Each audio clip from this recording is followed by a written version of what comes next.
In a first alert update, the city of Green Bay is taking steps to get a lawsuit filed over the use of audio recording devices moved to federal court. Council Former should take action Green to Bay seek Alderman Chris Weary filed a lawsuit on March 2nd in Brown County Circuit Court against the city of Green Bay and Mayor Eric Genrich. 3 audio recording devices were installed in City Hall in 2021 and 2022.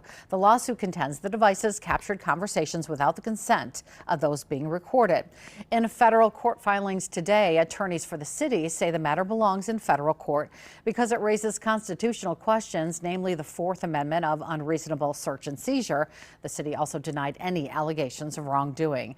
The city previously settled a civil lawsuit on the matter, and a special prosecutor declined to press any criminal charges related to this case.